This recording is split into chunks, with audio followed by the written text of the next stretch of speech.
এবার আমার কতগুলো ঘোষণা আছে, আমি প্রেসের সামনে বলবো এটাকেও গুরুত্ব দিতে, কারণ হাজার হাজার মানুষের ব্যাপার আছে। মনে রাখবেন, আপনাদের যখন একটা টিভির মাধ্যমে খবরটা লোকে পায়, তারা অনেক খুশি হয়ে যায়, এতে টিআরপি বাড়ে, কমে না। কৃষক বন্ধু 24-25 রবি মরশুমের জন্য আমাদের কৃষক বন্ধু প্রকল্প আছে, আগেই আমরা করেছি। 24-25 রবি মরশুমের জন্য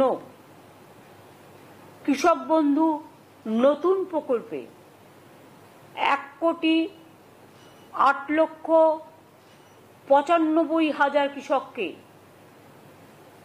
সংখ্যাটা আবার বলি, 1,08,95,000 কৃষককে মোট 2,943 কোটি টাকা সহায়তা প্রদানের সূচনা করা হলো।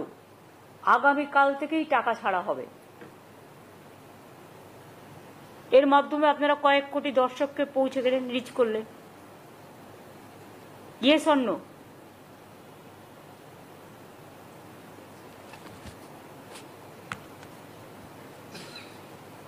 অর্থাৎ এবছরই কৃষক বন্ধু নতুন প্রকল্পে বাংলার কৃষকদের মোট 5,859 কোটি টাকা সহায়তা দেওয়া হলো। শুধু এবছরেই। সব মিলিয়ে 2019 সাল থেকে, মাত্র 2 বছরের কথা যদি আপনাদের বলি, তাহলে 13 বছরের কথা না বলে যদি আমি 2 বছরের কথাই বলি, তাহলেও জেনে রাখবেন বাংলার কৃষকদের এ পর্যন্ত কৃষক, বটগাদার, ভাগ চাষিদের 21,134 কোটি টাকা সহায়তা দেওয়া হলো। টাকাটা সম্পূর্ণভাবে রাজ্যের, এক্ষেত্রে কেন্দ্রের 1 পয়সা নেই।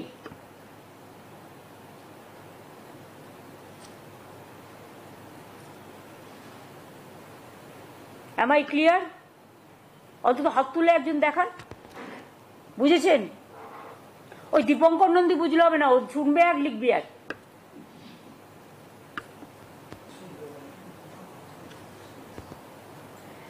এছাড়াও মনে রাখবেন, কৃষক মারা গেলে তার পরিবার এককালীন যে 2 লক্ষ টাকা করে পায়, তাতে আমরা শুধু মুখে বলি না, আমরা কাজটা করি, আমরা জুমলা নই, আমরা ট্রান্সপারেন্সি মেনটেন করি।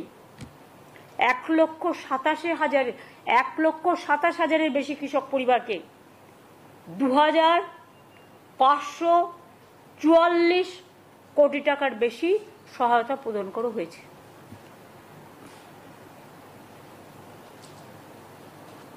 এছাড়াও শস্য বীমা প্রকল্প,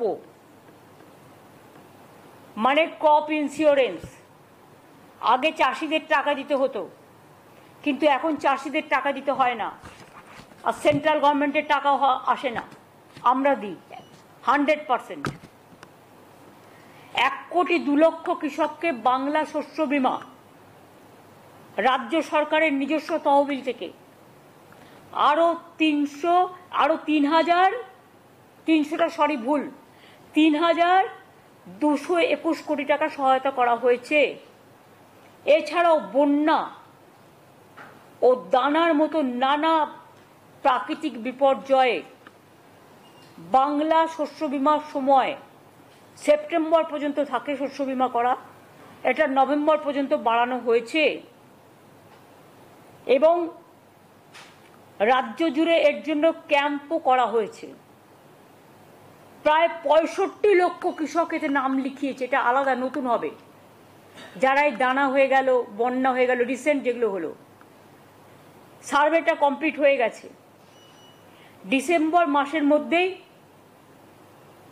এই ক্ষতিপূরণটা যোগ্য কৃষক, প্রত্যেক যোগ্য কৃষক বা ক্ষেত মজদুর, বর্গাদার যেই থাকুক, ক্ষতিপূরণের টাকাটা পেয়ে যাবে। এবছরে যে বন্যা বা দানা হলো, সেটার টাকাটাও, কারণ এখন তো কেন্দ্র সরকার বন্যা 1 পয়সাও দেয় না, সেই জন্য